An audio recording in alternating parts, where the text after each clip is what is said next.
that, Billy? I know. I'm just... Look, it says live on YouTube. Oh, there we go. See, and I don't, again, like I said last time, I don't get to see that until I and then make sure that it's all working. This is where you need two screens, Pete. Yeah, I know. Again, we're not that professional. I don't think you could balance it all on your lap. No, exactly. It wouldn't all fit. Cool. So we're live, and you're going to have to correct my pronunciation if I get it wrong. It's Kristen DeBruycker. Is that right? That is correct. Okay, perfect. Black belt under Master Sauer. That was like 2 years ago now. Almost three. Almost three.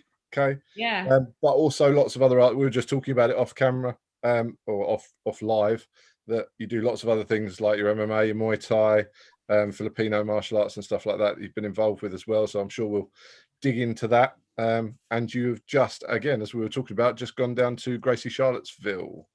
Yes, in Thank Virginia. you very much for jumping Thank on. you. My pleasure. I'm so happy to be here. It's good to have you on. So we were trying to save the good stuff, but we were kind of halfway through chatting anyway. So and we've got people on the live as well already, so that's good. Yay. Happy days. Yay. Yay. So you on two of them. Two of them. Yeah, I don't know. There you go. So you we'll get on to the kids stuff because we're excited about that as well, because like we were saying, you were saying it's unusual that people really like teaching the kids, but actually I'm sure Bill does as well. I'll second it, that I love teaching the kids classes. So yeah, we'll definitely dive into that. But you were under sort of Master Sauer the whole time. When did you start? Like, what was your start with jiu-jitsu, or what was your whole thing with that? So when I was 16, I did Taekwondo. Like I started doing martial arts when I was like 9, and I did Taekwondo first, like every other kid in the United States, wanted to be a Power Ranger, all that good stuff. And Tommy the Green Ranger specifically, he's the coolest. And so after that, there's a Helson Blue Belt that would come into my gym like once a week, and I'd be like, what's that? And then like, why are we on the ground? That's crazy. Like, and he's like, you should watch UFC, like the original UFC, like UFC 1, 2, and 3. And so I watched it. I'm like, what is this? Like, it's like paying to watch a murder. And that's when I first got a taste of it. And then I graduated high school and then went to college, gained a bunch of weight, started partying all the time, all bad decisions. I wasn't training martial arts anymore. And then I kid you not, I had just happened to find a Pedro Sauer affiliate in Roanoke, Virginia, like 5 miles from my university. Like Dennis Hayes in Roanoke, Virginia. He's now like a 3-stripe black belt under Master Sauer, but I got my start doing Muay Thai and Brazilian Jiu-Jitsu with him. And then when I graduated college, after just being with him for like a year, I met Master Sauer in 2007. I was 22 years old. I just graduated college, and I never left. I just happened to be there for the full 13 years that I was there with him. So I got every stripe and every belt under Master Sauer. Yes. I've been very, very lucky. You'd think I'd be better. But it's nice to, I was terrified of him when I first met him. I was like, oh my gosh, it's Master Sauer. I'm like freaking out. And of course, he's like the nicest person alive. And so I was like, oh, my friend, come here, it's okay. I was like, oh, thank you. That makes me feel a lot better. So it's been really a treat to be with him. I started in like a small garage, then like another gym in Sterling, and then an even bigger facility in Herndon, Virginia. So I remember being like in this tiny little garage where there's like no heat, no AC, where literally it would get so hot in there that the sweat, like it would like condense in the ceiling and then like drop back on top of you. It was really gross. Gross. And so I remember like in Master Sauer, I used to split up the weight classes and okay, everyone over 200 pounds and everyone under 200 pounds, go to this side. And I'm like, and this guy's like over there. I'm like, dude, what are you weigh? He's like, oh, I'm like 195. And I'm like, get a scale. Prove it. Like, I was getting so mad about that. But I mean, so that's just how I started. And I just never quit because even though it was very, very challenging for me and there weren't a lot of women at the time, obviously, I think I was the only one in the gym for a long time. I just figured, if I just didn't quit, maybe eventually I would get okay at it. I never thought I would make it to black belt, but I'm very happy I did. Do you think that helped you a lot doing being there, being the smaller person? Obviously, we talked to, a lot of people that were the smaller person in the room. How much do you think that made a difference back in those days? I think what it helped me with is that I had to learn jujitsu correctly, if that makes sense. Like, you know, I had to 100%. learn the way Master Sauer intended, or Elio Gracie intended to learn jujitsu, which is survive first, then escape, then reverse position, then counterattack. Like, versus if I had been the hammer the whole time, you know, and I just like hammered away at people constantly, that would obviously be a lot more challenging, I think, because if you're used to winning all the time and then you start losing at higher rank, that would be harder to learn. So, I mean, I got my ass kicked a lot. I'll be completely frank. Like, I would get tapped like 30, 40 times a night. And then the next day I'd be like, okay, today I'm going to get tapped 29. Like, there's like little victories. And it would be hard because people were a lot rougher back then. Like, I remember when you'd like run into a purple belt, you'd be like, oh my God, that's amazing. I would get like cross collar choked across my eye sockets. Like, I would get like handprint bruises all over my arms and legs. All my major injuries came from jiu-jitsu, not Muay Thai, surprisingly. Like, the first time I broke my nose was in jiu-jitsu. My first concussion was in jiu-jitsu. My broken ribs are from jiu-jitsu. Everything's from jiu-jitsu. None of it's from Muay Thai, surprisingly. So because of that, though, even though that was like the uphill kind of road, I think it really did force me to learn jiu-jitsu correctly. But also, I think it made me a better teacher. The biggest thing is because now all I can focus on is like, okay, these are the key details that make the moves work for me, because if I don't do them, they don't work. Like, I can't like just rush through the technique in order to like kind of make it successful in a role. I have to do moves perfectly for them to work on a larger, stronger opponent, almost always, even now, you know. And I'm not petite for a woman, but I'm not big for a person. Like, you know, some of my training partners that at Gracie Charlottesville are like 250. So like, yeah, they're not petite. They're not small guys. So I think it did help me in the long run. It wasn't fun at the time, but in hindsight, I'm happy I did learn that way. So to answer your question. Do you think, Kristen, that the martial arts you did before jiu-jitsu gave you a grounding so that you weren't so worried about the close contact and the physicality of jiu-jitsu? Oh yeah, for sure. I mean, also I was kind of raised in a different type of household. Like, my mom was an athlete. Like, she played tennis and like softball, and she was really into sports. And then my dad, I was like never daddy's little girl. I was more like daddy's little power lifter. My dad to this day will be like, so what are you pulling these days for your deadlift? Like, he asks me still to this day. It's hilarious. My dad is the one who introduced me to martial arts, and I have two younger brothers. So I just kind of grew up in a very like sport heavy culture family. And then, yes, but like, I did start doing martial arts when I was so young that I guess I just didn't feel fear of that close contact. Like, that never freaked me out. But I'm also really fortunate as a woman that I never had like a previous experience that brought me to martial arts. Because a lot of other women, get into jiu-jitsu and self-defense because they have already been priorly like attacked. Yeah. That did not happen to me to bring me to that. So I didn't bring a lot of that trauma with me, because I had experienced martial arts as a kid. I just loved it so much, and then I just kind of carried it through to everything else that I do. Obviously, it was very challenging, though, to go from Taekwondo to Jiu-Jitsu, because those are very different. Versus Taekwondo to Muay Thai, I was like, oh, this is cool. Like, I get to hold them and hit them too. Like, that wasn't so bad. But Jiu-Jitsu, I'm like, why are we horizontal? Like, we should be vertical. This is ridiculous. But I think, yeah, for me, having that culture of, and my parents being so supportive, saying, oh, you can do this. You know, my mom has never been the type of woman to be like, no, you can't do that. That's not what girls do. She's like, no, go do it. I'm like, okay. So I had a very encouraging family too, which really helps with wanting to do this for a living, especially. Yeah. And when you started out, you said that you were one of the only girls, or the only girl? There would be women in the gym, like at Master Sauer's, like, you know, from time to time, but not ones that stuck with it. So if you think about it, how many people make the black belt in general? Yeah, not many. Yeah. And then you think about, yeah, exactly. We should just say that, like, not many people make the black belt. And then how many of those are women?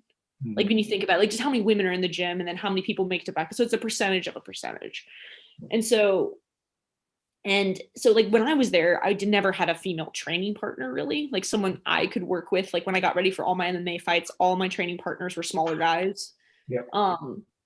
Who are usually always stronger than me anyway, but that's okay. But so I never really had a female training partner. So because there just wasn't a lot of women who did it. And I think it's because I think a lot of women don't realize they can, that they don't understand that leverage knows no gender. Yeah. You know, it's like leverage isn't like gender specific. It's like, you know, my leverage is different than your leverage. And so, yeah, right. Well, I mean, and so I think when people realize that when women see me on the mat now, and I don't run actually a women's class, I run the co-ed classes. And I think having a woman run a co-ed class for men and for women, and women see, and the men see a woman in a leadership role, it changes kind of the culture of the gym, of how people perceive women in the art, and also how women see themselves. And so like the men in my gym they treat me so respectfully. It's so much respect versus when I started, it wasn't that way. When I was a white belt, blue belt, like I've been slammed. Like I could not tell you guys how many times someone has said to me, I can't tap to a woman. And not even in a joking way. Like not even in like a, like, you know, like in a legit, where like I've had to almost break someone's arm to tap. Like I used to be like a bully on the mat when I was a purple belt. I was an asshole. I'm not gonna be completely frank.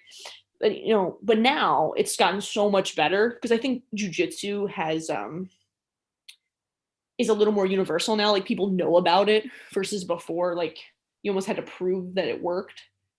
And like no one would listen to you unless you could kick their ass back then.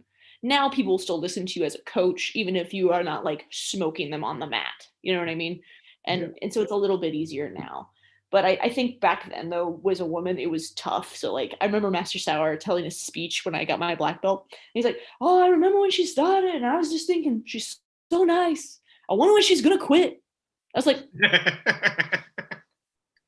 was like, thank you, sir. Like, I do love it when his stories go a little bit sideways. It's like, yeah, I know, right? I mean, I was like, when I like, I was like, you thought I was gonna quit? I'm glad I didn't, but I mean, because I'm stubborn. But man, that happened. Like, because it's true. Like, I mean, it was a rough time. Like one of my old training partners, he's like, Kristen, you should get a special stripe on your black belt for everything you dealt with. I was like, it is what it is. I mean, I'm happy it's not that way anymore because I don't think anyone should have to go through the things that I went through to get where I'm at. But someone pointed out to me, it's like, Kristen, it's pretty awesome that you're willing to endure suffering to get knowledge. But that's kind of what we're all doing in jiu-jitsu, is we're enduring our egos suffering constantly to gain the knowledge to get better. What do you think are some of the things that have, you're saying like it's not like it's changed a bit now, and like what do you think are the main things that have changed to make it a bit easier for women treading that path now? I think just having more women in the sport in general. yeah, You know, I think that's the biggest thing. Yeah, I mean, just in general, there's so many more female black belts now.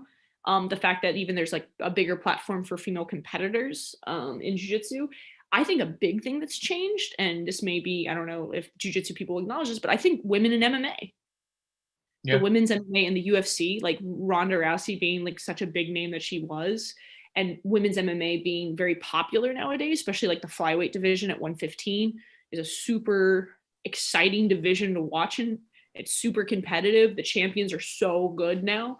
And seeing that in mainstream media, I think has made it better for all female athletes, not just jiu-jitsu practitioners. Because now people are looking at these women, not just for what they look like or anything else, they're looking at what they could do.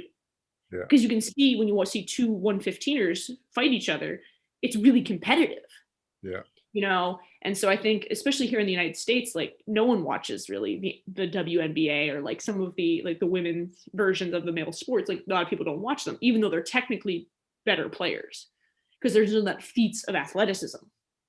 But now, because I think martial artists appreciate just good technique in general, and so when you see two women fighting a very competitive fight in a very technical way, everyone's like, oh, this is actually really good. Like you start to see women in a different light as complete, you know, martial artists and not just something nice to look at. So that's always, so I think that that's a big cultural shift as far as in the culture of jiu-jitsu itself. I think it's just more accessible to more people. There's so many more gyms now, and there's so many more black belts and so many better teachers that are more empathetic to the female experience than prior, teachers. Even if they're like, I was really lucky to have Master Sauer as my instructor, who has like 5 daughters.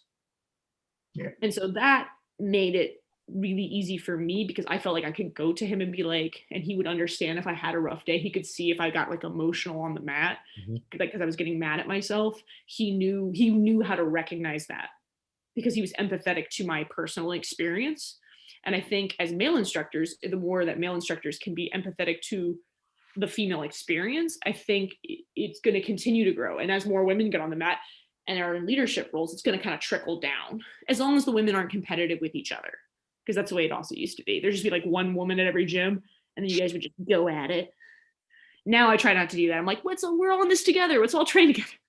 That was one of my questions, actually, Christine. Like, so back in the day when you started, and there wasn't so many, women taking part in class, when they did come along, would it be highly competitive between, you and the other females, or not? Was there that same ego that exists, between others that are, Yeah. Well, if I'm going to be honest with myself, especially my 22, 23-year-old self, because I'm 35 now. When I was 22, I was a bit of a meathead. I once was told by my coach, one of my first Muay Thai coaches, that I went too hard. And I was like, me? But I'm a woman. I can't go too hard. So I was a bit of a meathead when I first started as a white belt, blue belt, being competitive in a very competitive sport-oriented family. But I think all of us are. I don't think that's unique even to women, but I think that's definitely unique to, that's just white. When you're a white belt, blue belt, you're just like, let's go for blood. Like Kumite, fight to the death, let's go. Like, we're ready to go. But but when you get a little higher ranking and you get a little more senior, and you start to realize that that doesn't matter, and that your job as an upper ranking belt is to cultivate a good culture and to help everybody underneath you, not smash everybody underneath you. And I think having not just Master Sauer, but all these great black belts that come and visit HQ headquarters to come through and kind of give me a different perspective really helped. But I will tell you that there's another female black belt that's at headquarters. Her name is Kathy Ortiz, and she's older than me, and she's fantastic. And I think meeting her really kind of changed the way I looked at things, because she came to jiu-jitsu at a completely different age and time in her life, like in her 40s, versus I started like my first jiu-jitsu class, I was 16. And so her coming into at her 40s, and the way she would like grab a woman as soon as she goes, hey, how are you doing? My name's Kathy. How's it going? Like, the way I would see her interact with women kind of changed the way I started to. And I met her, I think, when we were both purple belts. And then she started training at my gym as well. And we just came from very different experiences. And she's the one who encouraged me to start teaching more adult classes and stuff like that. And so having other women have this camaraderie on the mat, it was like, oh, that's the way I should act. Because she was definitely more mature than me. And so she was kind of like a mentor to me on like how I need to act to cultivate women in that culture together. Like, we're in this together. We're not against each other. Even as people competitors, like we're in this together because we're just trying to get even more women in the brackets, So I think it's definitely, but before, when I was a white belt, I was awful. I was so competitive. I was mostly competitive with myself, because I felt like this obligation to perform well for the guys at my gym, because they would always say, oh, Kristen, you're the toughest girl we know. And I'm like, oh, no, I have to win. So I think it's definitely, but like I said, it was very competitive before, but it's so much better now. Like, I'm ecstatic with the way things are going now. I don't have to fight as hard too. It's great. Yeah. It's what you were saying about the MMA is interesting. And I think there's, with the women's divisions, it's a bit of a jump backwards, but when I watch it, like you're saying about the competitive nature of it, I feel like they're doing what the men have stopped doing, which is they're putting it all on the line to win at all costs. And again, like you say, very, very technical. And actually, like you say, you get way better fights and matchups because they're still fighting to win, not fighting to just keep their contract, kind of thing. It almost feels like there's a bit more on the line for them. So they're fighting a little bit more, to still prove themselves in the division and in the sport and things like that. And that's, you get way better contests than you do sometimes with the guys now. Oh yeah, for sure. I think because women are fighting the way men used to fight. Remember, because UFC was to fight for respect, to be treated like a real sport. And that's what women are still doing. They're still fighting to like, hey, we deserve to be here. You know, well, I mean, what is it? That Johanna Jędrzejczyk and Zhang was one of the best fights I've ever seen. Yeah. Period. Yeah. Like, yeah, that was like right before the lockdown, right? Yeah. Yeah. Yeah, pretty much. I mean, UFC's been killing it though, man. UFC's been killing it during this lockdown, man. Yeah. I mean, I get to watch fights every weekend now. I'm not complaining. I'm like, yeah, let's keep doing it. Like, but yeah, you're 100% right. I think, yeah, the women are putting it all out there, and that's why they're just so fun to watch. Even in women's jiu-jitsu, like you especially watch some of those lighter female jiu-jitsu matches, man, they're just going for it. And I love that. I love it. The scrambles are great. But you know, because you kind of have to prove that you want to, that you deserve to be there. Yeah. There's been some. So how much you said you were getting ready for Worlds? Yes, it's my first time competing in 3 years. So I didn't have health insurance for about 8 years when I was teaching before, and I have health insurance now at my new job, and I'm very excited about it. So I used to fight MMA and Muay Thai and compete in Jiu-Jitsu. So I used to do all of that. And then I started doing less and less of that when I started taking on more responsibility with the kids program, because that was kind of my passion. And I would coach a lot of kids. I couldn't tell you how many kids Jiu-Jitsu matches I've coached in 10 years. It's probably like 1,000. It's so many. And so I moved away from that for a couple of reasons. One, didn't have health insurance. Two, I have a very bad relationship with weight cutting and the scale. I started to develop actually an eating disorder when I was fighting MMA, and started to develop some really bad relationships with my body, with food. And I stopped competing because I would just start, if I wasn't lighter, I would have like a mental breakdown.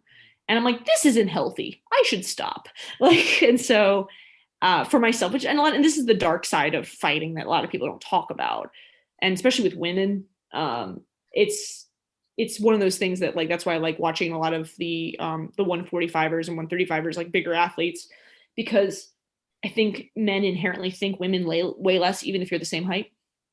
Right. They're like, oh, but your bones aren't as dense, right? They're like hollow, like a bird, right? You just weigh less. But so I just stopped. So I decided, from my friend Sean Kennedy, who works at Gracie Charlottesville, and he's a former Pan Am champion, Masters Pan Am champion. And he told me, he's like, well, just compete for fun. And I was like, you can do that? You have permission. I'm still trying to understand that. You can do that for fun. No. What? He's like, yeah, it's just jiu-jitsu, Kristen. I was like, oh, you're right. He's like, it's just jiu-jitsu. He's like, I think you can win at any weight class. I was like, huh. And so I decided on a whim, got approved. My IBJJF paperwork got approved. And he's like, well, why don't you just weigh what you weigh and don't worry about the weight classes and just go in there and just have a good time. And I was like, that makes sense. Just like, and so I'm going to do Masters Worlds this year. It's my first time competing. Like I said, last time I competed, it's a brown belt in the Hickson Cup in Albany, New York. That was the last time I did a jiu-jitsu tournament. And so that was the last tournament I did before I got my black belt. And so I think it'd just be nice as a woman just to compete and roll against other female black belts. Like, just that would be amazing for me to feel what a high level woman feels like rolling. Because the last time I rolled with a female black belt was when I was a purple belt. I think I rolled with Michelle Nicolini. Okay. Yeah. That was like the last time. So it's been a long time since I've rolled with a female black belt, just to kind of feel what that feels like. Because almost all my training partners are men. So I think I'm doing it more for the experience and mostly just for my mental health of overcoming getting on a scale again and just being okay with being home in my body and what I weigh and all that other stuff, versus being like, no, I need to weigh, like just starving myself and like getting in a sauna and all that, all the other BS that goes in with fighting. Yeah. So I'm excited about it. How much weight would you try and cut before? I've fought at 3 different weight classes. So I fought at my natural weight, which is 160, 145, which I feel pretty good about making that weight. Like, that's not too hard, especially if I diet down in camp. And then I've also fought as low as 135. I've gone from 153 to 138 in a day. I wouldn't recommend it. It's like controlled dying. Yeah. But I mean, but this is like such a long time ago. This is when I was like a blue belt, purple belt, and like no one knew anything about cutting weight. No one knew anything about cutting weight for women, because my weight could fluctuate depending on what time of the month it is, things that people don't talk about, like 5 to 10 pounds, so little things like that, like, are like the subtle differences. Like there's a woman at my gym now, her name's Emily. She's a white belt, but she also has been doing Muay Thai for a year, and she wants to do a smoker. She's 6'1".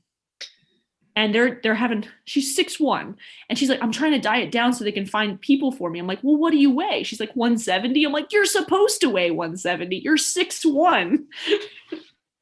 But so I'm just trying to like build the culture also of like not trying to push people who are not supposed to be in certain weight classes into certain weight classes. Like, what is it? Jessica Andrade just went up to 125. Yeah, from 115. She looks so much stronger. Yeah. She looks so much stronger, and she just like smashed the last girl she fought. And I think she's like 5'1". When are the Worlds, Kristen? When is the competition that you're going into? Oh, when is the Worlds? Worlds is December 7th. I think I'm supposed to go December 17th and 18th is Masters 1, because I'm 35. I'm still young, according to that. Maybe. Younger than all of us. Yeah, I was going to say, you got time on us. Oh, really? Oh, I don't feel it sometimes. It's not the years, it's the miles. But it's interesting to hear what you think after, competing just at your natural weight, to see whether or not it was worth all of that effort in the past to lose the weight. I'm guessing now you'd say that it probably wasn't, but it'd be great to hear after what you think. Yeah, well, I mean, I've always competed close to my natural weight in jiu-jitsu, but like for fighting, like for MMA, I think there's just this inherent pressure, I think, on fighters in general, not just women, to be the strongest, biggest person at your weight class. And because everyone else is cutting weight, I think everyone feels like they have to. If everyone's doing it, then you have to do it more than the other person. Exactly. And it's not an eating disorder because it's for competition. Yeah. You've got a reason. Yeah. Or it's not an eating disorder if you're a man. Yeah. Yeah, I run into wrestlers all the time. I know a lot of wrestlers because that we have UVA at our gym, but also like a lot of my kids are now wrestle. They did jiu-jitsu first, and now that they're in high school, they're all wrestling. And I was very adamant telling the parents, be like, do not push cutting weight with your kids. Like, you do not want to give your kids eating disorders at like 16. Yeah. Like boys or girls, because like I knew kids who would like spit into a cup, before competition. I was like, that can't be healthy. Like, I mean, I'm not a doctor, but it can't be. Just a guess. Well, now, especially at the moment as well, obviously a little bit more lockdown here, but the amount of problems that kids are going to be getting anyway right now with mental health issues, that the last thing you want them doing is then something else on top of that. So on top of the pressure that they're all picking up on from the way society is and everything at the moment, and with the COVID stuff, the last thing you want them doing is having that added pressure that is then tipping the scales. I mean, we're seeing over here a rise in teenage things like anorexia, bulimia, etc., because of the whole COVID lockdown situation, spending all their time online, not really interacting with people properly anymore, exacerbating all these problems. And yeah, to add weight cutting to that would just be, it's rough. It's rough because like it's because everyone's so inundated with social media now, especially now with the lockdown and everyone's online. Like you said, it's like you've lost your grasp of reality with like what a human person is and looks like. You know what I mean? Yeah. So, and I can't even imagine being a teenager now. Like I would never want to be a teenager now. I don't know about you guys. It was so great the first time around. Yeah. Exactly. Yeah. Exactly. I would hate it now. With social media and the way people are. Like that's why as a kids jiu-jitsu instructor and as I've gotten the pleasure of seeing a lot of my kids grow up into teenagers, and like my number one goal is to always be a happy place for those teenagers, because like especially where I was before, but at HQ, it was about an hour outside of DC, And I jokingly always say that's where overachievers go to feel bad about themselves. Like, it is so competitive with the kids with education, sports, extracurricular activities. Like, everything is competitive. It's all about getting into a great college so you can have a great career. Like, that's all it's about. And so these kids have so much pressure on them already that I didn't want to, as a jiu-jitsu instructor, put additional pressure on them. So I used to tell every kid before competition, the wins are yours, the losses are mine. That's what I would tell them. Because I was like, because the last thing I need to do is put more additional pressure on these kids who are already worried about, am I going to have a 4.0 GPA so I can get into a good university? Like, they already have all that, and they have their parents like putting pressure on them too. And then they have societal pressure, social media, friends, whatever else. Like, the last thing I need to do is make jiu-jitsu stressful. Like, I want jiu-jitsu to be a happy place for a child to grow up, you know, and to find themselves on, like, using jiu-jitsu as a vehicle to become a better person or a better version of yourself. That's what I think it's for. So I can't, I'm really happy that I found this now, like later in life, past teenage years, because I would, oh God, I'd hate to be not now. Yeah, must be. I can understand, you know, DC being a hotbed for, you know, like you said, that's where high achievers go to feel bad about themselves. I think that's weird. But do you not think that that's like spreading out around, you know, other parts of the world? And it's just kind of, you know, children, unfortunately, are like a competition. Parents treat their kids like a competition. It's like, just let them be kids. Yeah, I mean, it's almost like the kids, it's like parental narcissism. It's like the kids are a reflection of you somehow, when your job, I think, as a parent, just like as a coach, is my job is not to make, like, they're not a reflection of me. My job is to make them a better adult. Like, eventually is being a positive influence on their life so they're a better adult, not like the best kid in the world, you know? Like, I think I talked to Rylan Lazarus about this, and he said, I make adult world champions. I don't make kid world champions. And I was like, that makes sense, because like kids, I'm trying to use jiu-jitsu to make them a better person and to teach them self-defense, to get fitness, to get confidence, to learn discipline, to learn respect. Yep. Not to make them like a Pan Am champion per se, unless that's something they really, really want. And even then I wouldn't push it unless they were a teenager. Yeah.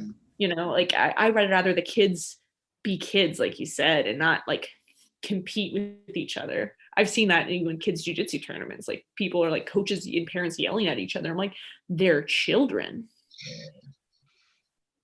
Calm down. He's 8. Like, so how long have you been teaching the children then, Kristen? I started teaching kids jiu-jitsu in June of 2009 at Pedro Sauer's headquarters. My first student ever was named Nicholas Ta. He was 4.5. And someone told me I could not teach him because he was too little. And I said, watch me. He still trains. He still trains, by the way. He's 15 now. He wrestles. He's this tiny little Vietnamese boy, but now he's like, you know, a tiny Vietnamese teenager. So I started there, and I had no idea what I was doing. I was like a 2-stripe blue belt. Master starts, oh, you should teach the kids. And I'm like, okay. And so a lot of it was like trial by error, because I taught Taekwondo to kids before, but it's so different because jiu-jitsu is so tactile and not visual, as you guys understand, because you guys train multiple martial arts. There are visual arts and there are like tactile arts, and jiu-jitsu is not visual because the way it looks and the way it feels are so different versus, like, you know, if I do teach Taekwondo or Muay Thai, it's like monkey see, monkey do. It's like, okay, throw this, then throw this, watch me do it, and then you do the same thing. Jiu-jitsu, like, kids are terrible partners. They just noodle on the floor like dead fish, you know. I'm like, you're a terrible bad guy. But so I started doing that, and I just fell in love with it. Like, it was so rewarding. It was so much more rewarding than fighting was for me at the time, which is probably why I moved away from fighting, because I think fighting is inherently selfish because you have to be. Yeah. Versus like when you teach the kids, it's like it's so much bigger than you. You know, and then you get to have the joy of watching these kids grow up and seeing like how much this influences like every aspect of their life, because they're not like, because society hasn't ruined them yet. There's still hope. And so I really enjoy, I just love it. I love teaching kids, especially young kids. Like, I mean, you know, and what's cool is that when I started doing it, you know, it's mostly boys. And now my class is at least 50% girls. So that's so much higher than like an adult jiu-jitsu class. It's not like that. So a kid's jiu-jitsu class is a better reflection of the actual population than an adult jiu-jitsu class, which is really cool. That makes me laugh when you're saying about the terrible bad guys. oh yeah, I have like 5 or 6 like canned kids jiu-jitsu jokes. I'm like, so as you guys know, I trained a lot with David Porter. David Porter actually used to help me teach the kids class back when he first came to our gym when he's a purple belt. And David Porter always says this thing where he's like a failed stand-up comedian. I'm like a failed kid stand-up comedian, which is even worse. So I have like the same like 5 kids jiu-jitsu jokes, like, okay guys, good news, you're all terrible bad guys. Bad news, you're all terrible bad guys. Works every time. You guys can use that. It's a good one. Okay. When you guys back to teaching kids, got like 5 really good ones. Yeah, I'm pretty hilarious. For children. For children, I should clarify. Not for adults. How'd you get them to be any sort of bad guy? It's like our biggest struggle is like, okay, make like, you know, we try and like show them, right, make a frame, be strong there, but stay strong, be strong, be strong, be strong. And then they, yeah. Yeah. It depends. What's your age group? We're doing all of them now from like, 5 to all the way up now. Yeah. Okay. So do you have any separation of the ages at all?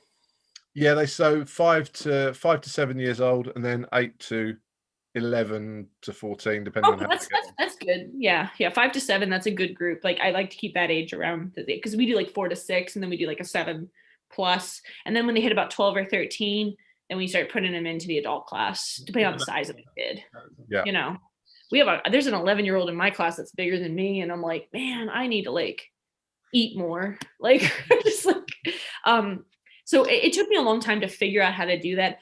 I actually have a lot of drills. That's what I do a lot of with the younger ages. I do a lot of movement drills, and I do a lot of solo drills. I know that sounds even funnier, but I got really good at solo drills, especially because of the quarantine.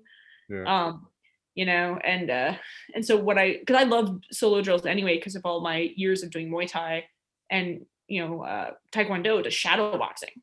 Like you shadow box in all these other sports, you do Carenza and Filipino martial arts, like you do all this other stuff. So doing a lot of movement drills to build cross-core stabilization for kids and to like understand contralateral movement and like how to base. They don't know they're learning it, but like the more you can kind of build those things, like the biggest problem with kids these days is they have no core strength because they sit in chairs as soon as they're old enough to go to school. And it's even worse now because of Zoom and as we're on Zoom. Oops. And it's even worse now with everything going on because everything's digital. So the sooner I can build a small child's core and they understand how to move their body, like, okay, I want you to pick up your opposite hand and your opposite foot. So not even getting it to look like jujitsu yet, but like teaching them like, oh, I want you to do 4-point base. I want you to pick up your opposite hand and the opposite. If I can just get them to do that, I'm like, yes. So it's not that my standards have gone lower. It's just that I try to, for the younger ages, try to focus on movement drills and stabilization of the body. And then big brushstrokes, lots of drills, not a lot of technique per se. I know it's technique. My coaches know it's technique, but they don't know it's technique. They just think they're like, I'm the slapping the mat. They don't understand that they're learning, like they're doing like 50 break falls a night. Like, you know, so, and then eventually I start most of the younger kids with standing self-defense. So that, because I think kids can be good bad guys standing, but lying down, like they don't have the core strength or like the ability to like stay on top and cross body because they're just like, just fall off. And so then I start with standing self-defense, and then I move into simpler positions like mount and guard, because mount and guard are kind of like the cornerstone of jiu-jitsu. And then everything else after that kind of follows after. And I just focus on transitions. But I just do a lot of drills. I do so many drills. I make the adults do them too, because I think jiu-jitsu people inherently don't like drilling. So I'm trying to make them. But kids you're right, they're terrible bad guys. Yeah. They're just so bad. And usually the kids that come to jiu-jitsu are just nice kids anyway, and so they're not mean. Yeah. I think there's a general kind of lack of, I don't know, physical literacy, isn't there? Just I don't know if it's the same for you guys over in the States, but people just move your left hand. No, your other left hand, and they start moving their foot. Oh yeah, yeah. I mean, it's not a kid thing. This is some of the adults. it's so true. I mean, because like you think about like who comes to jiu-jitsu. You know, if we had a bunch of super athletes, like coordination, like if you guys all do other forms of martial arts as well, like I probably did other sports. Most people who come in jiu-jitsu are like general population. You know, they're not super coordinated, or they've never done a sport in their entire life. This might be the first physical thing they've ever done. And I think that's what's beautiful about jiu-jitsu. Unlike Muay Thai is, I love Muay Thai, don't get me wrong. I was in Thailand earlier this year. I was there for 6 weeks. I love Muay Thai. It's amazing. But there's a certain base level of physicality and conditioning that you need to do Muay Thai. It's the threshold level. Yeah, exactly. You can't come into it 50 years old, really out of shape, never done it before. You know what I mean? Like it's hard. You can do it. It's not going to be fun. Yeah. Jiu-jitsu, no matter how bad you are when you start, no matter how bad you are, you will eventually get there. That's the beauty, I think, of jiu-jitsu, is that even a super uncoordinated person can eventually get good at jiu-jitsu, or at least proficient. But yeah, you're right. You're right. There's yeah. So I stopped using right or left to explain techniques because of that exact reason. Is that people didn't know, like, oh, which hand? I'm like, I would actually like physically just grab someone's hand and be like, there, put it there. I remember we can't do that now. We can't do it anymore. I know. That one over there. Move that hand. That one. I know. I think so I did Zoom private lessons with kids during the quarantine, and I think that helped my teaching so much. Yeah. Like I look at this is like I feel like the quarantine or the lockdown is the ultimate allegory for jiu-jitsu. It's like you know what I mean? It's kind of like jiu-jitsu, my friend and I talk about it. Jiu-jitsu is essentially like Brazilian jiu-jitsu is essentially problem solving, right? This is the ultimate problem solving. It's like, how do we have something, it's a problem. Instead of going through the problem, we have to work around it. Yeah. So how do we work around it? And I think it's made my teaching better. It's definitely made me think of jiu-jitsu differently. I have way more solo drills than I had before.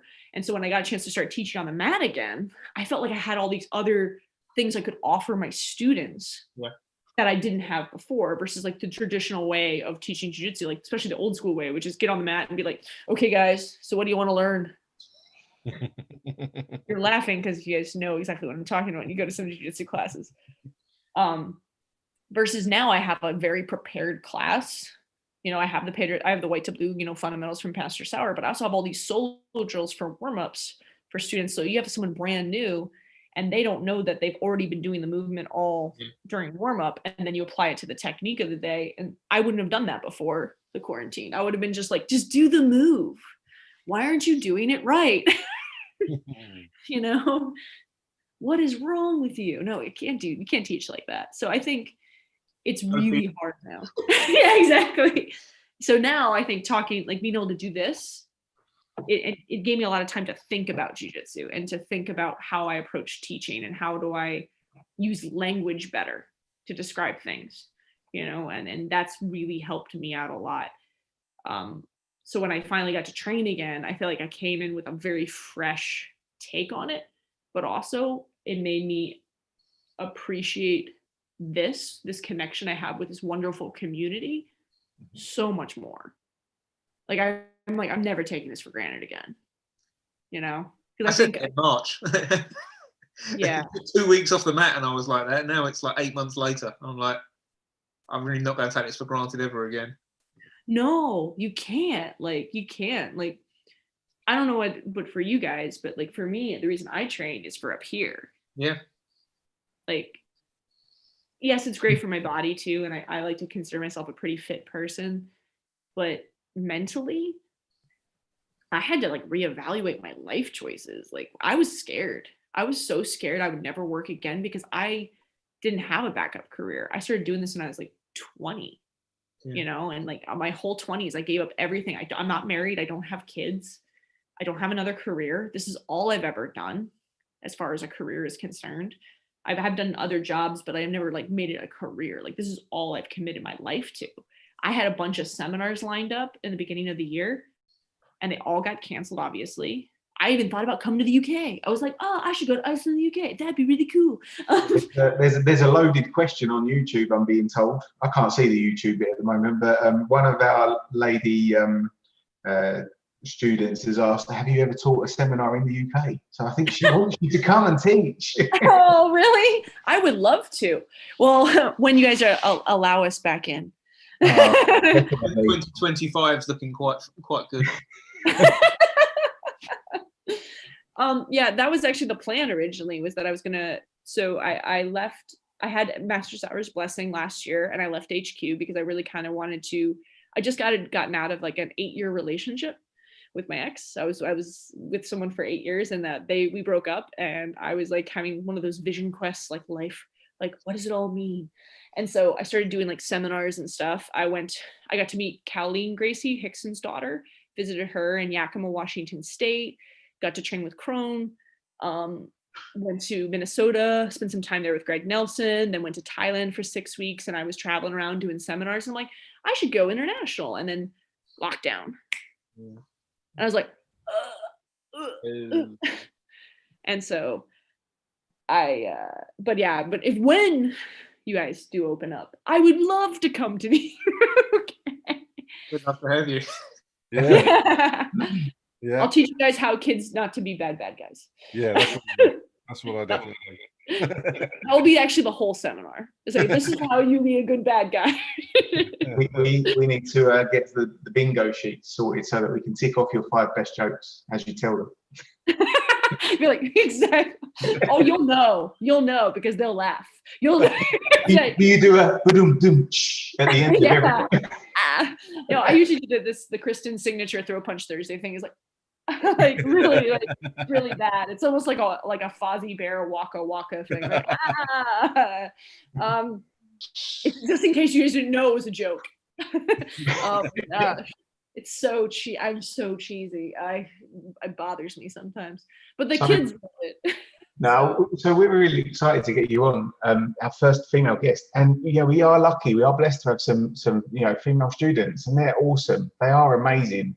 I'm going to put a question in on behalf of them, but what advice would you give to them? Because I think everybody doubts themselves in jiu-jitsu, but I see it even more sometimes with the ladies because of that. That physicality that we spoke of earlier. What tips, what advice can you give to them just to stick at it? And you're living proof that it does work out in the end, right? Yeah. I see what you're saying. It's real. I think the hardest part about being a female martial artist in general, regardless of the art, whether it's jiu-jitsu, whether it's Muay Thai, whether it's, is when you don't see people like you at the top. It's hard to know that it's possible, and I know it was for me. I remember having a really big moment when I was a blue belt, and I met a woman. I don't know if you guys are familiar. Her name is Valerie Worthington. She's she's big in the U.S. Jiu-Jitsu circuit. She was a brown belt at the time, and I remember rolling with her when I was a blue belt, and she was so kind, and she was like, and I was like, man, she rolls like a man, and I was like, oh, it's the same, but then when I would get stuck in positions, she's like, okay, what do we drill today? And I was like. And she was like helping me throughout the roll. And that helped me like a lot. So having that moment was really good. But I think the biggest advice I would give women is managing expectations, not being so hard. So I think women especially are so concerned with doing things perfectly. Like, I don't want to be embarrassed. I don't want to look stupid. I don't want to be judged by my fellow male students and ask the dumb questions. The big thing is that the moment you kind of don't worry about that and realize that you're kind of all in this together, like everyone is kind of sucks in the beginning, like everyone does. I still do. But it's then those expectations kind of like move away. Like no one's watching you roll. Like, I think that happens with a lot of women is that they feel like they have this need to do so well that they never get mad at their male training partners. They get mad at themselves. They get so frustrated on themselves and they're so hard on themselves. So I think as like coaches, don't be hard on the women because they're hard enough on themselves. The best thing to do is being empathetic and compassionate to the experience of how hard and frustrating this is for people.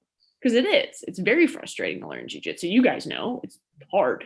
If it was easy, we'd all be black belts.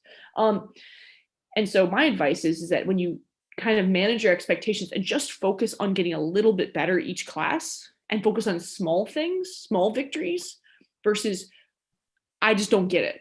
Because there would be days when I would train, I would get so frustrated on the mat. I would go into the bathroom, I would cry, because I don't want my male training partners to see me cry. That's weakness. So I go in the bathroom, cry, get back on the mat and keep training. Because it was a different time where I felt like I couldn't go to anybody to be like, I'm getting so frustrated. Like, I don't understand this. And so I know a lot of women feel that way, where they're like, I just don't get it. And it's really frustrating when you're the only woman on the mat. You're getting just beat up by these big, strong guys who are not even as good as you. But you don't know enough jiu-jitsu yet to like nullify that, especially in the beginning. So my big thing is stick with it. Find a couple of really good training partners that you feel safe asking good questions with and drilling things with that you can really focus on. And what I tried to focus on, and I had a very influential teacher besides, I had so many great instructors. I can't take credit for any of them. Anything that I do, it's all because of them. One of my favorite instructors in the association is Professor Jim Kelly. He's one of my favorites. He's a fantastic instructor. And he helped me out a lot by explaining jiu-jitsu in a way where it's not about what moves it's about the way you do them. And when I focused on not having a lot of moves, but just focusing on how can I make the couple moves that I do know really efficient and really effective, that helped me more. And that's the main advice I would give women now is just focus on not having a broad range of knowledge, but how are the things that I do know really specifically, how to make them work against larger opponents? How do I make them as efficient as possible? And little things like, okay, don't focus on passing the guard, focus on killing the hips. That would be like an example. Don't focus on passing the guard, focus on killing the hips. And that's easier to remember. But the big thing is just like, it's a tough upward hill for a lot of women. But if you find a couple of really good trusted training partners who you feel safe with, and then you can be like, hey man, can we work on this and just do some isolated training just to kind of work on little things, then you'll start to build your confidence in your game. That's what started changing it for me, but versus just trying to win every night or not lose. And I don't know if you agree, but like your Valerie Worthington kind of little story that you told a second ago, for the guys listening as well as the girls, everything that Kristen just said applies to you too. Same. It's the same. I think what you kind of touched on there, but you also were talking, kind of touched on it kind of earlier. It's just that kind of role model or mentor or whatever you want to kind of call that that person or what they represent or what they do for you. Just seeing someone there, and oh, that's what I can do. How do you behave? How do you get better? It's possible because I can see someone in that position. Well, yeah. I think that's key. If you look at anyone that's tried to master anything, they've done their kind of apprenticeship period. Yeah. Well, you have to. Like, there's a little bit of that, like, if you really want to be good at your craft. Like for me, this is a lifestyle. For me, this isn't even just a career. This is like something I identify as. Like I identify as a martial artist. This is like so part of my identity embedded of who I am because I've been doing it so long since I was a kid. Like I've been doing martial arts longer than I have not been. Yeah. And so for me, this is like, I've been doing martial arts since I was 9 and I'm 35 now. So like, it's such a big part of my life. But I would not be in the position I am without people to kind of guide me. And unfortunately, because I haven't had a lot of female women to do that with, but I've had a lot of great male leaders in my life. Master Sauer is a great example of that, of just how you treat people, and if you treat people and you're just treating people well, I think is a better indicator of a great mentor than even the amount of knowledge they have, because the culture can go the other way. I've unfortunately seen a lot of dark sides of martial arts where you get a little bit of cult-like mentality and people abusing their positions of power in martial arts, regardless of the system, whether it's jiu-jitsu or Muay Thai or whatever. I've seen the opposite too. Yeah. So I think, you know, if you are a mentor, and now that I'm kind of in more of a mentorship role myself, it's really important that I take that role very seriously. Yeah, there's some responsibility there for sure. Yeah. And I hope, you know, what was it? I can't remember who it was that said it, but it was that each one teach one idea. You know, everyone part. You know, you pay it forward but backwards. You know, you pay it forward to the generation below you, or however you want to kind of look at it.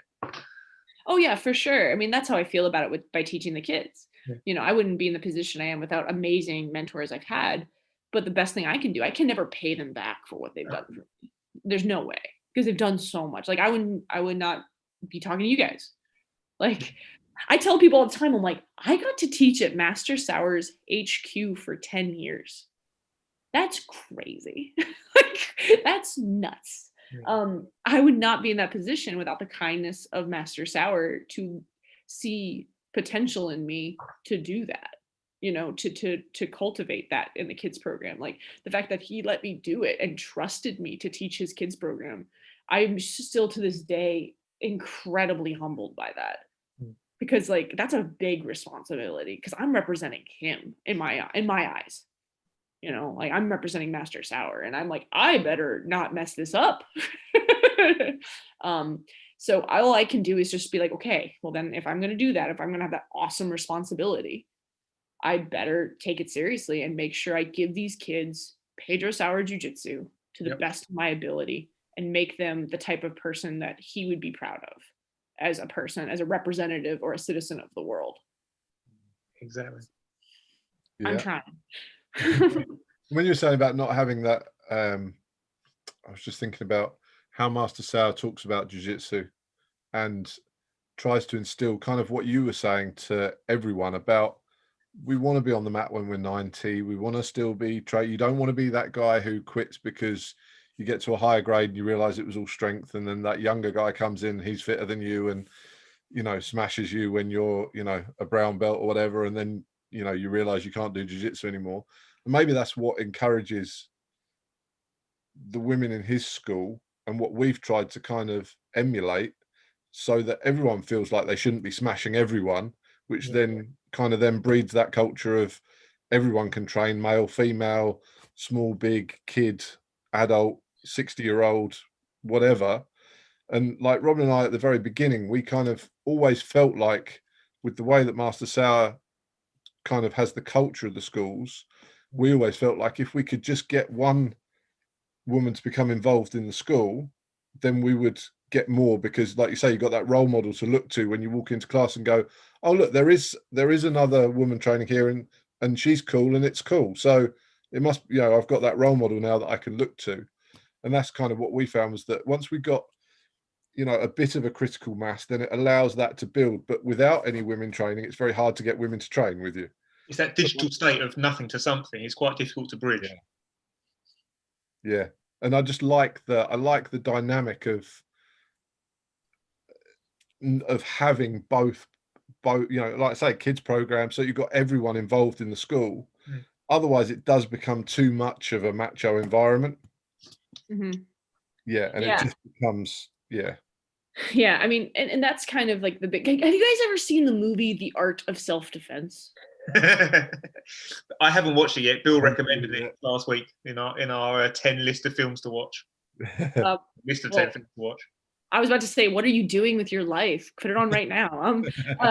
So there's this thing that but I mean, so I jokingly say that movie is like things I've actually seen, a lot of that cultural stuff in martial arts, but this wonderful thing. So I love the female character, obviously, in the movie. I won't spoil anything for you, but there's a big thing that martial arts has this kind of very intense culture to it, that kind of bro-y kind of machismo, especially Brazilian culture specifically. It can be very machismo and all that other stuff, but inherently in the art of jiu-jitsu, Brazilian jiu-jitsu is an art. There's nothing gender specific about it. It's just leverage. It's just problem solving and leverage. It's more about what's in here, not what's in here. You're like your muscles. So I think if we approach it as a full person and bring our intensity to it, as well as our empathy and our compassion for the human experience with it as well, then we can get all types of people involved. But the big thing is that if you have this very almost like like you said, that really intense kind of survival of the fittest kind of, on the mat, which it was like even when I started. If you're not tough, you ain't gonna make it. Like, it's like, check your femininity at the door. You better be one of the bros or else you're not gonna survive. I mean, it's tough. Like, I've been slammed. I got slammed once because a guy said I could not tap to a woman. Like, I'm in a triangle. He picked me up and slammed me because he didn't want to tap to a woman. Now, I'm stubborn, so that's why I kept coming back. But not all women are going to put up with that. And there's nothing wrong with that, because that's not the way you should treat people, And that's the big thing. Is like, that's what I love about Master Sauer, because he's so inviting to everyone, regardless of backgrounds, regardless of race, regardless of gender, regardless of, it doesn't matter. He's always treated everyone the same. And I think that that's the biggest thing, is that we're all people trying to share this space on this planet. And I think jiu-jitsu teaches us that we're all the same in a way. Just we can take up less space as well, right? Yeah, exactly. Tight. Yeah, exactly. When we can finally lay on top of each other again, we're allowed to. It's going to be great.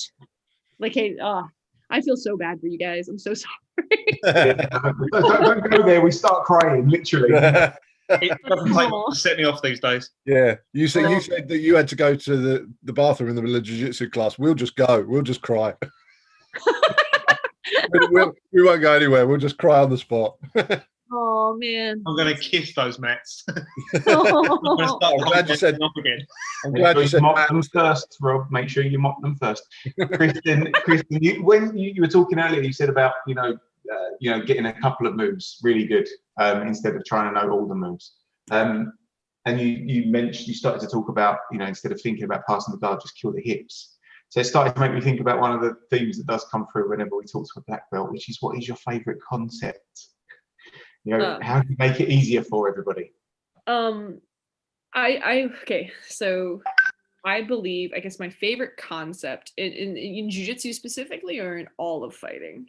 Go with jiu-jitsu first, but all of fighting if it's different. Okay, well, they're about the same. The most important concept, I think, if we're talking about self-defense, and this applies to lots of different positions, is all the way in or all the way out. That's the two safest places to be in fighting. Yep. All the way in or all the way out. So whether it's the clinch, all the way, you want to be like 2 arms distance, just outside of range, or clinching, like all the way in. But the same thing is true with passing the guard. I want to either have all the way out in open guard, no one's connected to me, or I want to be so deep into the guard where I'm just completely smashing the hips. Okay, same thing when I'm holding the mount position. I want to be all the way up in high mount, or I want my hips so far back that I'm killing their femurs that they can't elbow escape. Yeah. Same thing in like closed guard. If you have posture, if I have perfect posture, I'm all the way out, or they break down my posture, I'm all the way in, I'm smashing their hips, bringing my hips like posture all the way in. So that applies into a lot of different like things. And this also applies in like Muay Thai, like being all the way out or all the way in, because that, as you guys know from other arts, that middle range is where all the danger. Melee range is dangerous. Yeah, but it's also dangerous in jiu-jitsu. Yeah. So when you're in that middle range and you're in someone's guard, that's where you're getting tapped. Like, and so that's like my favorite concept, because that's like really, really simple, but it applies in so many other places, not just jiu-jitsu and not just Muay Thai. It's just in all these different positions. And it's a very simple concept, but it's actually hard to execute. And then I have a joke one. So one funny JD, I gotta give you guys some jokes to take with you. So the joke is, it's one of the 5 though. Let's yeah, is it one of the 5? I think it is, actually. I don't know. So I think maybe Porter tells it too, because we tell a lot of the same ones, because Porter and I spent a lot of time together. It's like, if you can't take the moral high ground, take the back. Just for you guys. We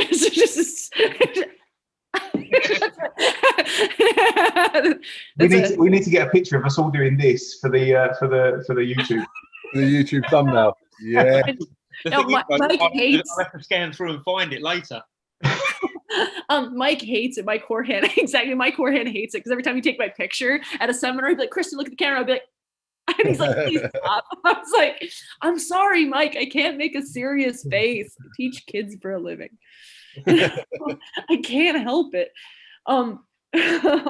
But the biggest concept, like I said, is all the way out or all the way in, and that kind of helps simplify jiu-jitsu. When I started to find the concepts that applied in Filipino martial arts and Muay Thai and other things I had trained, and how do I apply those concepts to jiu-jitsu, it started to make more sense to me, because I came from a striking background first, not a grappling background. Like, I'm not a wrestler, I don't do judo. So I was like, what's this? So when I finally started to say, okay, what universal truths apply from other arts that I can apply to jiu-jitsu? And that's kind of like where my JKD brain goes. I also have a philosophy degree. When I was in college, I wanted to clearly be unemployed. So I got a philosophy degree. And so that's where my philosophy brain goes. It's like, what are the concepts that kind of apply universally? Like, what is truth? Not just, oh, here's some moves, you know? Yeah. That's really cool. I'm just looking at other questions coming in. People are messaging me. Good. Any advice for guys on training with the girls? Ooh, that's a good one. That's one of my favorite ones. So train with women based on their size, not on their gender. That's my best piece of advice. That is my best piece of advice. I'm like 5'8", 160. I'm not petite.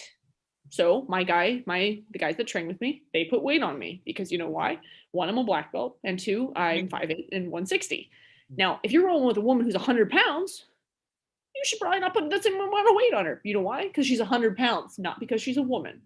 Yeah. And that is the biggest difference. The second thing is, the two biggest complaints I get from women when they talk about men, and I'll tell you what all the women vent to me about. Okay, I'll give you guys the 411. They either vent about a guy going way too hard, and it's usually because it's a guy who doesn't want to lose. And so he's compensating for lack of knowledge with strength or like heaviness. He's like, okay, I'm just gonna lay on top of you, you can stop moving. Or two, which women hate more, which most of you guys don't realize this, is we hate it when guys kind of pander to you.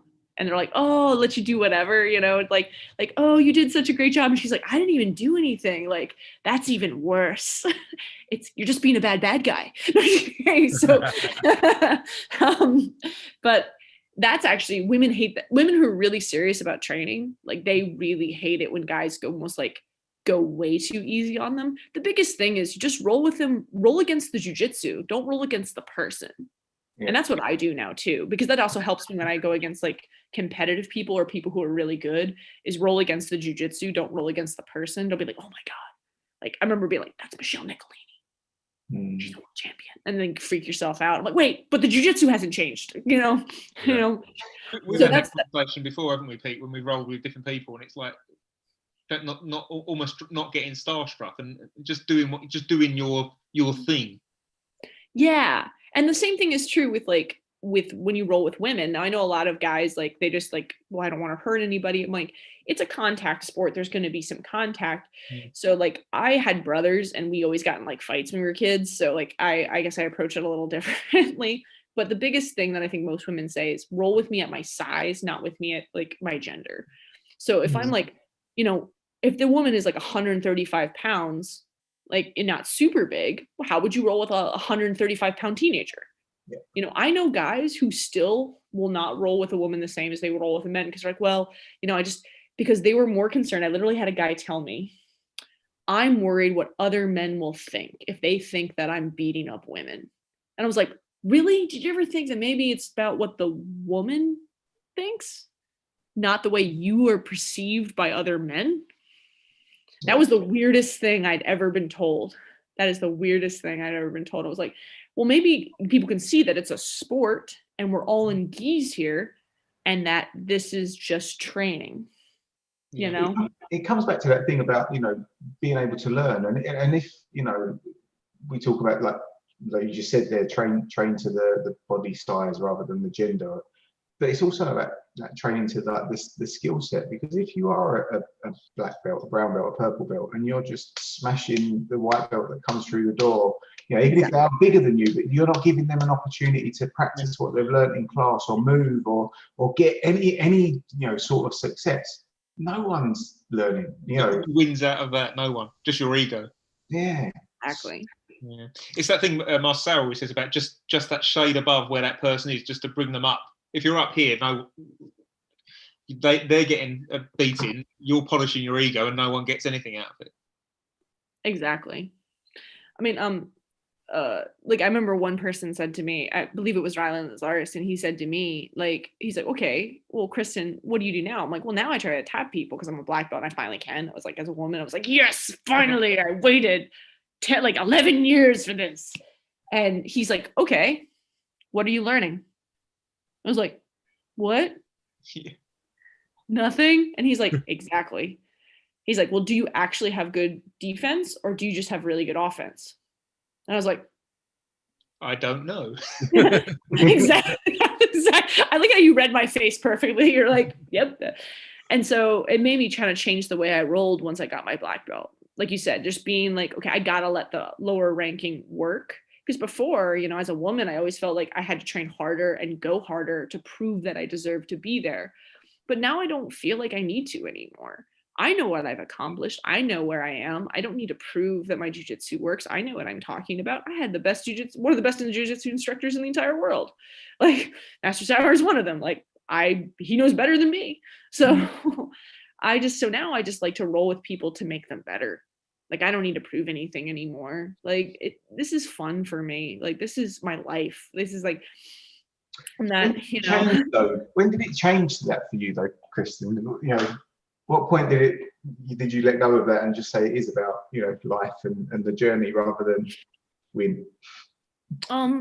It was a lot of things. I think a lot of it was like once I got my black belt and then realizing when Master Sauer put it around my waist, he's like, oh, now you can start learning jiu-jitsu. And I was like, what? I think it was that. But also there's a little bit of growing into the belt that I had to do at every single rank that I was at, because there wasn't a lot of women who came before me who had those ranks. I kind of was like, do I even deserve this? Like, because, you know, like that was really hard for me because I had a very, I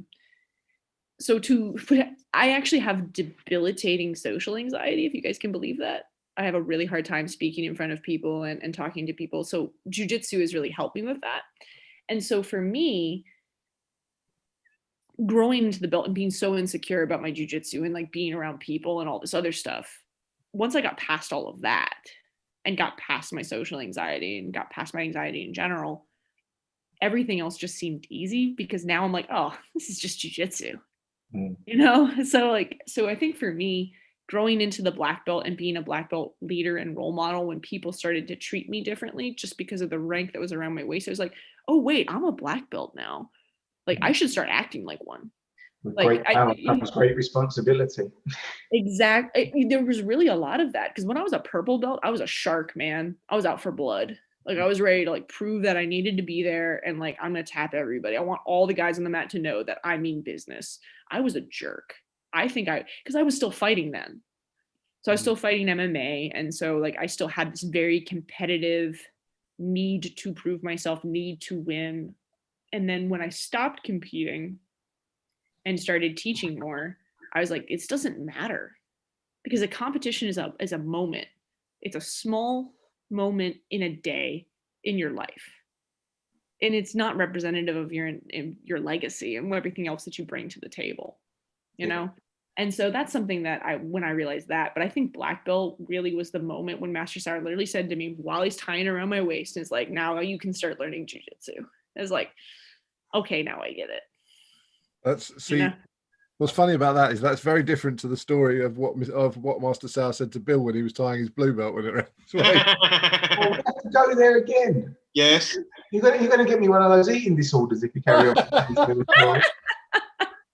I had the spare blue belt, the one that was, you know, that they brought over from the UK, because I got my blue belt in Iceland, and it was the spare blue belt. They didn't buy it for my size. They didn't get the belt for my size, Kristen. So he tied it on, and it just about managed to tie. And he was like, you either need a new belt or you need to lose a few pounds. Oh. Yeah, my belt was a gift, so I'm really happy that didn't happen to me, or else I would have like freaked out. I'd be like, Don't worry, I've continued to eat, and I've bought many new belts since then. So yes, it's fine. he took the advice that way. Yeah.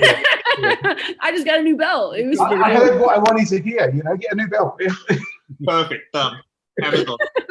well, if I know I could just do that, man, I've been doing this all wrong the whole time. Just get a bigger gi and a new belt. I was like, why didn't I think of that? Absolutely. Yeah. Oh my gosh. Any more questions? Are there any more questions on the live, Pete? Hang on, I'll just quickly check on the YouTube.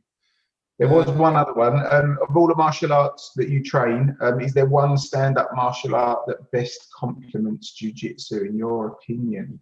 Good question. Oh, in my opinion, it's Muay Thai. I love Muay Thai. Muay Thai is my jam. The reason why I think Muay Thai complements jiu-jitsu and like other forms of striking is because there is a clinch. Yeah. And in traditional Thai boxing specifically, that's where they spend most of their time.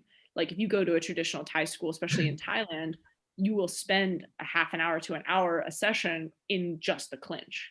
And the best way to describe what Thai boxing is, like, or the clinch and how it feels, is it's like Greco-Roman wrestling on one leg and they're hitting you.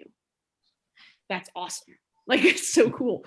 So I think in jiu-jitsu, it shows you where like the strikes are. So when I take a jiu-jitsu player and I teach them the Thai clinch first and then move to the outside, they're like, oh, this is really cool. And this is really technical. And I'm like, yeah, it is really technical. It's not just punching and hitting people. Versus when you do things like kickboxing or savate or other forms of striking, they see everything on the outside, and jiu-jitsu guys are just like, well, I just take it down. I'm like, would you? But you see a Thai boxer and they're throwing knees in the clinch and elbows and they're hitting people while people are trying to clinch them. They're like, oh, I wouldn't take that person down. I'm like, no, you would get kneed in the face. Like, yeah, exactly. Or like just a few good leg kicks and maybe you don't want to get in. You're like, oh no, my knees. Like, so I think Thai is amazing for like, and also because like if you think of like traditional Thai, like Kabri Kabrang or Muay Baran, like the traditional forms of Thai boxing, those are self-defense arts. Kabri Kabrang being weapons based and Muay Baran with a lot of like throws and like neck breaks, essentially very close, like a lot of similar stuff to like Silat and stuff. Like all the South Asian arts are kind of like, don't tell them that, but I just don't. I don't want to start. You're going to start a Twitter war. Yeah, I know. I'm like, somehow I started a war over Zoom. But that'd be terrible. Not a question, this one, Kristen, but you've got a fan, I think. So, a husband of one of our students is watching the show tonight, and he said it's the first Lockdown Chronicles he's ever watched. He doesn't do jiu-jitsu, but you are an inspiration. Oh, that's so sweet. Oh. So yeah, I'm out of questions on my little feed. Oh, what qualities make a good black belt? What qualities make a good black belt? Fantastic hair. No, I'm just kidding.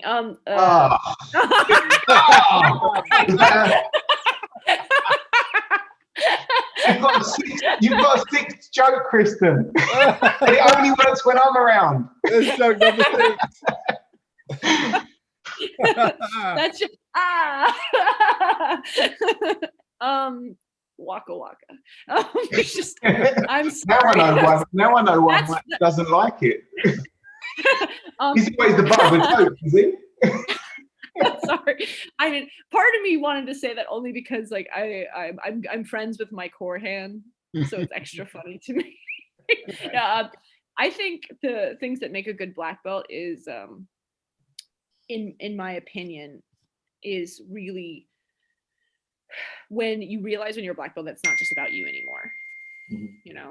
It's about how you represent like your instructors, pay honor to your instructors, and leave the art better than you found it.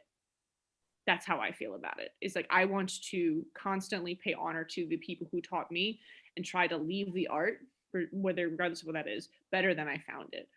How do I constantly progress the art, but also progress, like, how do we make this more accessible to people? How do we can reach more people and make more people feel good about themselves through this venue? That's the big thing that I really think is the most important thing, is being a black belt.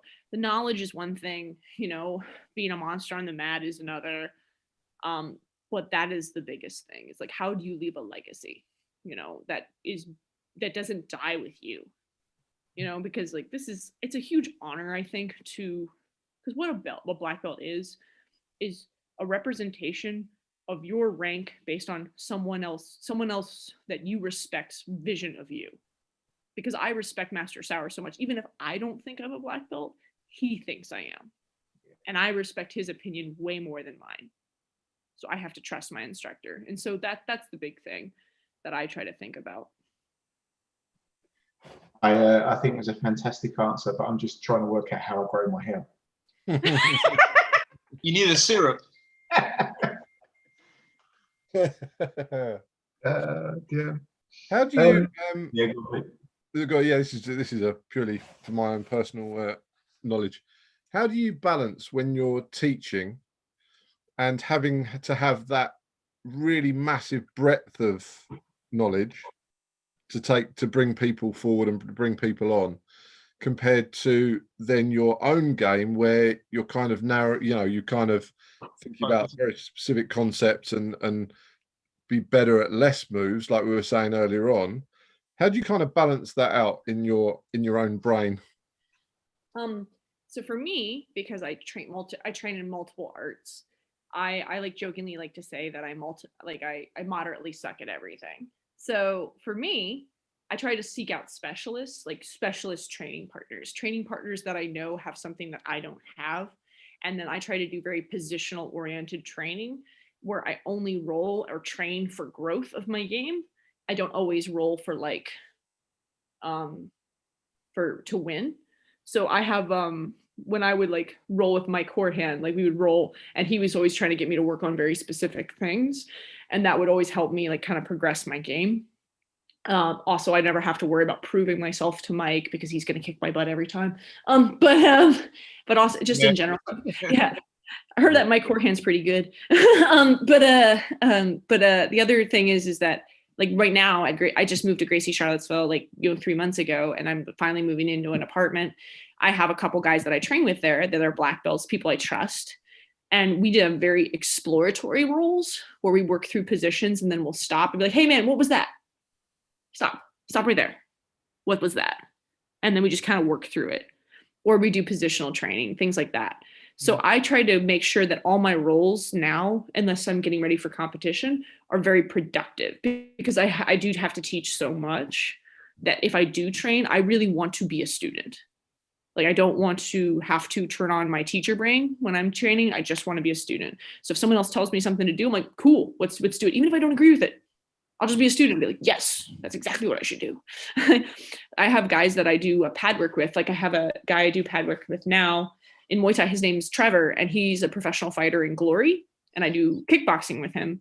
And I just came from like Thailand, and one of my training partners from before that was from Laos. And so he had a very traditional Thai background. So go from traditional Thai to like kickboxing, very different, a lot more high volume, a lot more outside. There's no elbows in the clinch. It's not, obviously the dumps are not going to happen the same way. But I just like to be a student, and that way I'm constantly trying to add learning to my game. So even if I don't train a ton, I like to make the training sessions that I do have very productive. So that way I'm constantly learning and constantly being a student, because I really don't like to think that I know everything.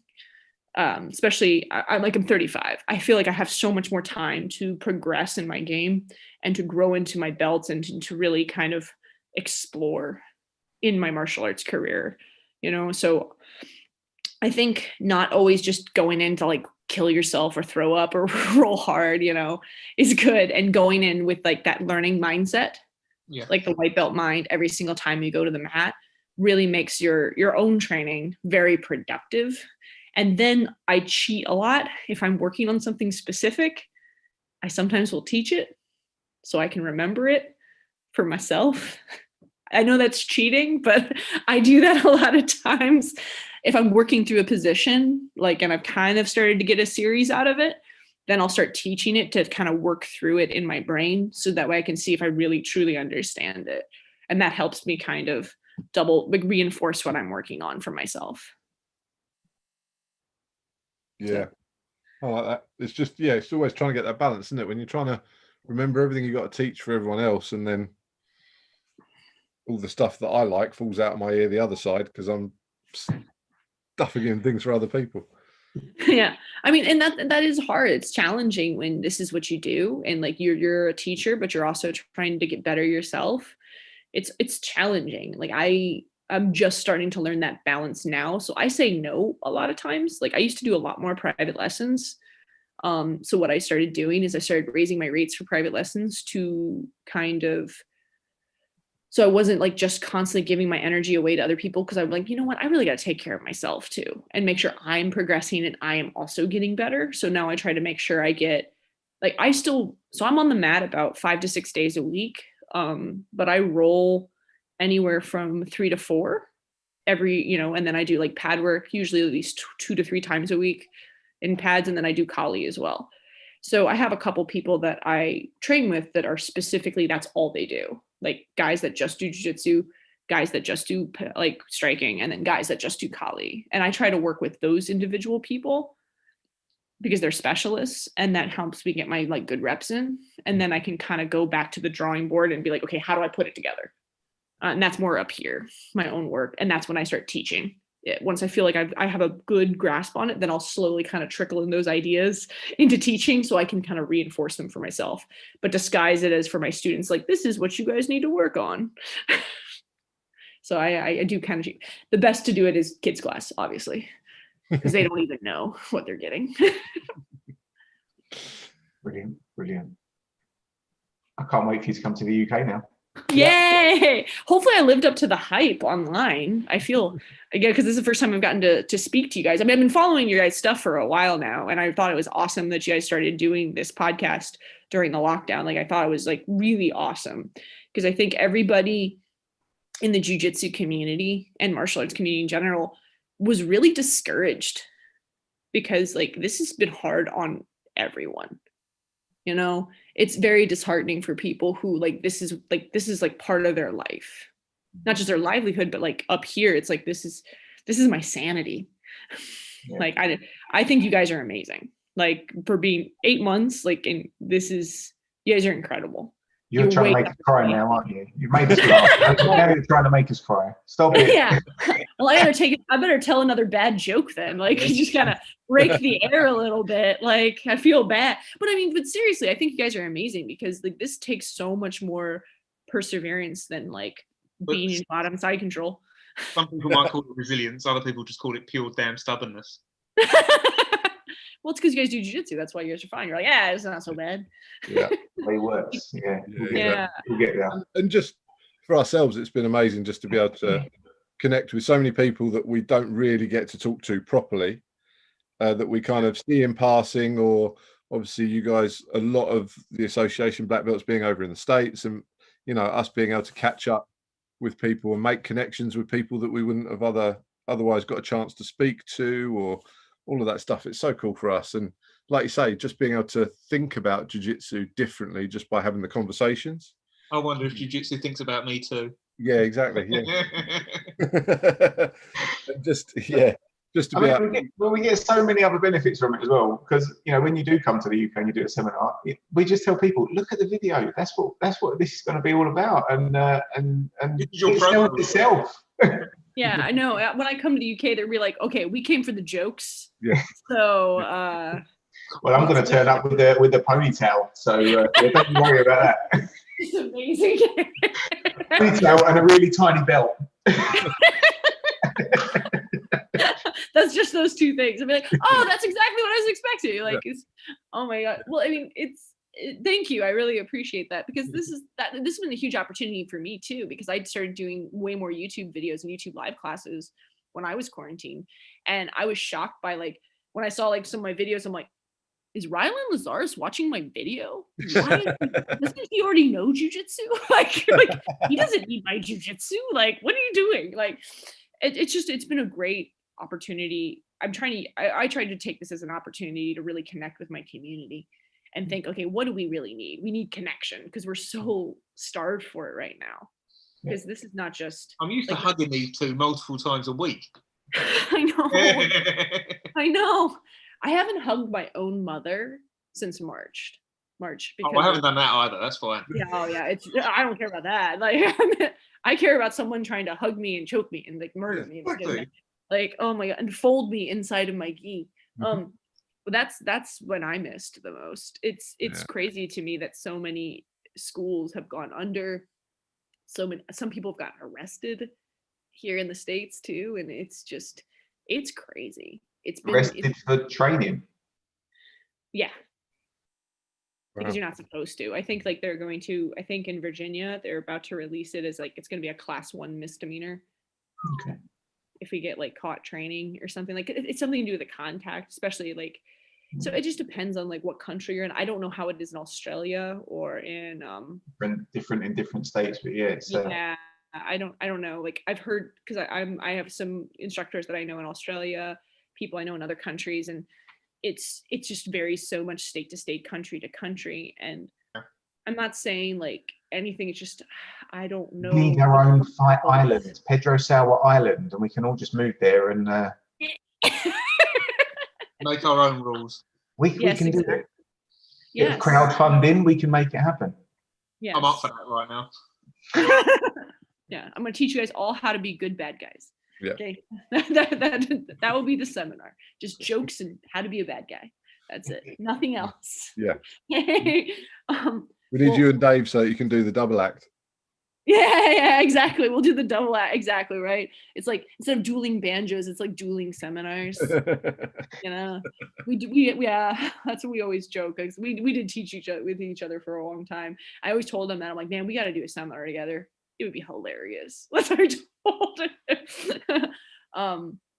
But I wanted to say thank you guys so much for having me on. Like, I really appreciate it. I actually have to get going soon because I have No, that's cool. Perfect. Oh, yeah. Thank you guys so much. Yeah, thanks for coming on. And that was a good one. I really enjoyed that. That was fun. So we will hopefully next time. He's gonna put his concentration fate on again. Sorry, Rob. Well, does Kristen want to advertise her wares before she goes? Yeah, talk about your YouTube channel and everything like that.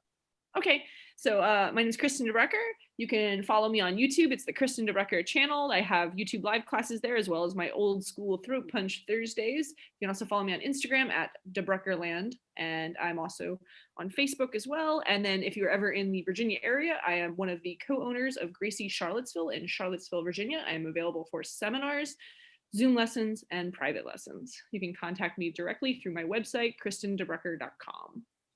There you go. Wow, okay.